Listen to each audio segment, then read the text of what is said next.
Hello, good morning students.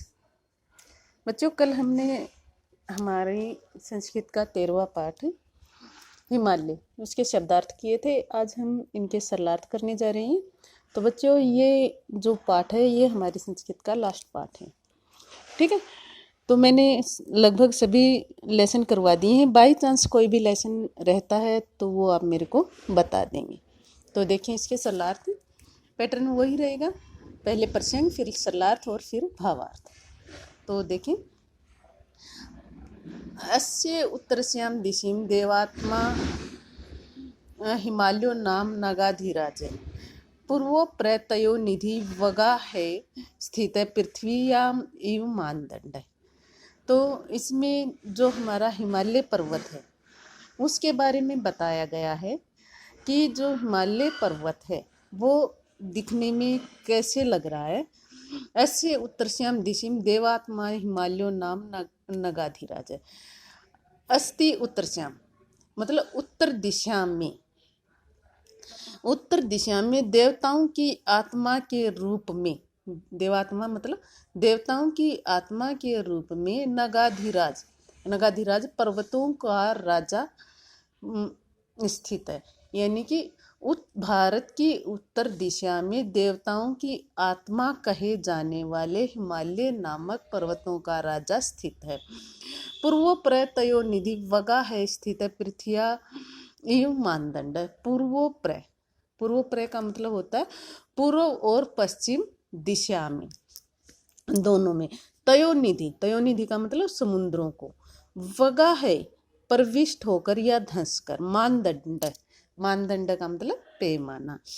तो ये जो हिमालय पर्वत है यह ऐसा प्रतीत होता है जैसे कि पूर्व से लेकर, पूर्व पर मतलब पूर्व से लेकर पश्चिम तक जितने भी समुद्र हैं उन समुद्रों को नापता हुआ ऐसा प्रतीत हो रहा है जैसे पूरी पृथ्वी को ही यह माप रहा है।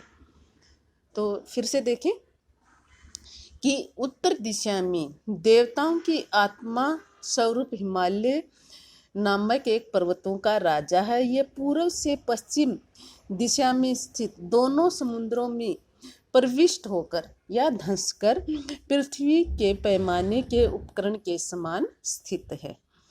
तो इसका भाव यही रहेगा कि हिमालय को प्राय सभी देवताओं का निवास होने के कारण देवात्मा तथा सभी पर्वतों में श्रेष्ठ होने के कारण नगाधिराज कहा जाता है। यह पूर्व दिशा के समुद्र एवं पश्चिम दिशा के समुद्र के बीचों बीच स्थित है।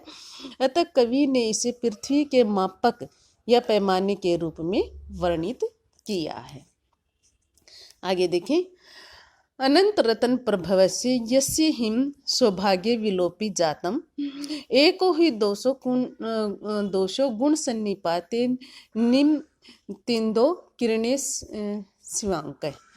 अनंत रतन प्रभवस्य यस्य हिमने सौभाग्य विलोपी। तो इसमें कहा गया है कि अनंत रतन मतलब असंख्य रत्नों को उत्पन्न करने वाले, सौभाग्य विलोपी सौंदर्य महिमा या बड़प्पन को लुप्त करने वाला, सन्निपाते इकट्ठा होने के कारण, निमजति इंदो विलीन हो जाता है, कम हो जाता है, किरणे शिवांक किरणों में या समान या कलंक या धब्बा। तो इसमें ये कहा गया है कि अनंत रत्न प्रभवस्य यस्य हिमने सौभाग्य विलोपी जातम। अनंत रत्नों, अनेक प्रकार के रत्नों होने के कारण हिमालय में, हिम मतलब जो हिमालय के ऊपर जो बर्फ पड़ती है, सौभाग्य विलोपी मतलब उसकी सुंदरता को वो नहीं ढक सकती। यानी कि हिमालय जो पर्वत है उसकी शोभा को बर्फ नहीं ढक सकती है। एको ही गुण दोषो गुण सन्निपाते निम तिंदो किरणे स्वांक। क्योंकि यदि इंसान के अंदर कोई एक अवगुण है और गुणों का वो ढेर है तो उस एक अवगुण का कोई भी मूल्य नहीं रह जाता है। जिस प्रकार की जो अपना चांद है उसकी के अंदर क्या है, काले धब्बे होते हैं, लेकिन वो क्या है, शीतल है, मधुर है, उसकी जो किरणें हैं वो काफ़ी ठंडी होती हैं, सभी को मन भाने वाली होती हैं, तो उसके अंदर जो काले धब्बे हैं वो किसी को भी दिखाई नहीं देते हैं। तो इसमें जो कवि है उसका कहने का अभिप्राय यही है कि हिमालय पर्वत की बर्फ के निवासियों के लिए बड़ा ही सुखदायक है, परंतु जड़ी बूटी आदि अनेक रत्नों की खान के कारण बर्फ रूपी जो दोष है वो उसको नहीं कम कर सकता उसके गुणों को। जिस प्रकार चंद्रमा के बीच स्थित कलंक काला होने के कारण दोष रूप है, परंतु वह दोष भी चांदनी एवं शीतलता आदि प्रदान करने वाले उसकी शोभा में वृद्धि करता है। दूसरे शब्दों में असंख्य गुणों में एक दोष छुप जाता है। यानी कि चाहे अनेक गुण होने के कारण भी क्या है कि एक जो मनुष्य का दोष होता है वो क्या है, छुप जाता है, क्योंकि सभी लोग उसके गुणों को ही देखते हैं। आगे देखें,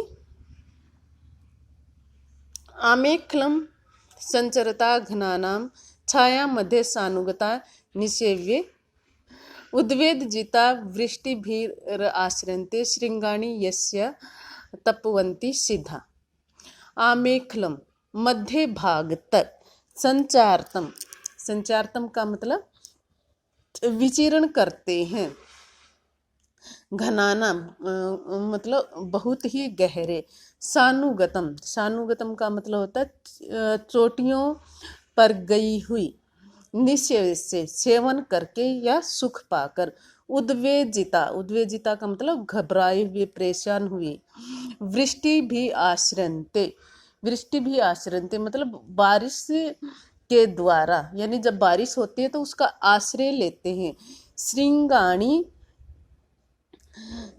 यस्य तपवंती सिद्धा, सिद्धा का मतलब सिद्धि जन यानी विद्वान लोग, आत्पवंती मतलब धूप से युक्त। तो इसका देखेंगे आप, आमेखलम संचारतनाम घनानाम छाया मध्य सानुगता निसेवये उद्वेजित वृष्टि भी आश्रयन्ते श्रृंगाणी यस्या तपवंती सिद्धा। यानी मध्य भाग तक विचरण करते हुए बादलों की छाया के नीचे सुख पाकर पर्वत की चोटियों पर गिरी हुई वर्षा से घबराए हुए विद्वान लोग हिमालय की धूप से युक्त चोटियों पर आश्रय लेते हैं। तो इसमें कवि का कहने का भाव यही है कि हिमालय पर्वत के मध्य भाग तक ही रहते हैं। क्या है, बादल जो है हिमालय की जो ऊंचाई है काफ़ी ज़्यादा है, लेकिन बादल जो है मध्य भाग तक ही रह जाते हैं। जब वर्षा अधिक होने लगती है तो जो ऋषि मुनि लोग हैं वो वर्षा से घबराकर पर्वत के ऊंचे शिखरों पर चले जाते हैं, क्योंकि बादल तो बीच में रह जाते हैं। वर्षा हिमालय के मध्य तक होती है और वो लोग बारिश के से घबराए हुए ऊपर पर्वत की चोटियों में चढ़ जाते हैं। आगे देखें, कपोल कंडु करीर भी विष्यन्ते विघटितानां सरल द्रुमाणां यत्र श्रुत शीरतया परशुतः सानुनी गंध सुरभि क्रोति।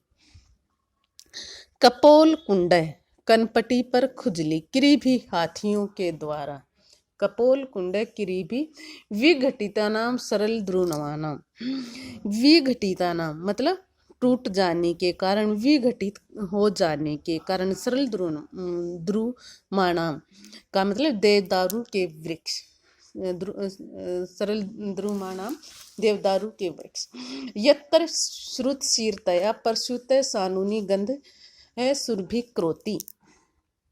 श्रुत शीरतया दूध निकलने से, परशुत उत्पन्न हुए, सानुनी पर्वतों की चोटियां, सुरभि क्रोति सुगंधित कर देता है। तो इसमें एक बार फिर से पढ़ेंगे आप कि हाथियों का जो समूह है वो हाथियों की जब कनपटी के ऊपर खुजली होती है तो वो समूह अपने कानों को रगड़ने के लिए जो देवदारू के वृक्ष हैं उनके साथ रगड़ते हैं, और जब वो रगड़ते हैं अपने कानों को, अपनी कनपटी को, तो उनसे एक दूध जैसा पदार्थ निकलता है जो कि पूरे वन क्षेत्र में सुगंधित फैला देता है। और ये जो सुगंध है ये पर्वत, जो हिमालय पर्वत है उसकी चोटियों तक भी पहुंच जाती है।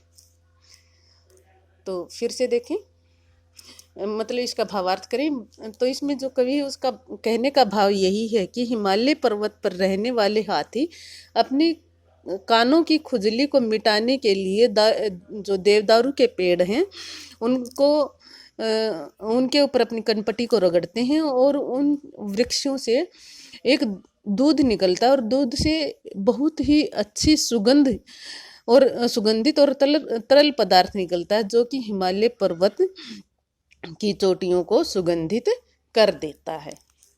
आगे देखिए, दिवाकर रा अक्षति यो गुहासु लीन दिवा भीतिम अंधकारम शुद्रे अपि नूनम शरणम प्रपन्ने ममतम उच्चम शीर्षा स्ति।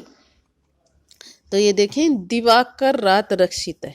दिवाकर मतलब सूर्य, रक्षित का मतलब रक्षा करता है, सूर्य से रक्षा करता है। यो जो गुहाशु, गुहाशु का मतलब गुफाओं में, लीनम मतलब छिपे हुए, दिवा भीतम व अंधकारम, दिवा भीतम इव अंधकारम मतलब दिन में डरे हुए उल्लू के समान अंधकार की, शूद्रे अपि अधम या नीच व्यक्ति को भी, शरणम परपन्ने शरण में आए हुए, मम तवम अपनापन, स्तीव इव मतलब मानव होने पर। तो इसका देखेंगे कि जो हिमालय पर्वत है उसकी गुफाओं में छिपे हुए अंधकार के समान उल्लू की सूर्य से रक्षा करता हुआ करता है। कौन? सूर्य मतलब उल्लुओं की अंधेरे में भी रक्षा करता है, क्योंकि उसके जो हिमालय पर्वत है उसकी गुफाएं इतनी गहरी होती हैं कि वहाँ तक सूर्य का प्रकाश नहीं पहुँचता है। तो निश्चय से ही उन्नत शीश वाले महापुरुष भी शरण में आए हुए यानी नीच या अधम व्यक्ति को भी अपनी शरण में ले लेते हैं, उनके प्रति अपनापन वो दिखाते हैं। तो एक बार फिर से देखें कि इसमें जो कवि है उसका कहने का भाव यही है कि हिमालय की गुफाओं में दिन में भी चारों तरफ घना अंधकार छाया रहता है। कवि यहाँ पर कल्पना करता है कि मानो सूर्य से डरकर अंधकार गुफा में छुप जाता है। हिमालय की स्थिति ठीक उसी प्रकार से होती है जैसे कि महापुरुष नीच व्यक्ति के प्रति अपनापन प्रकट करने के लिए उसे आश्रय देते हैं।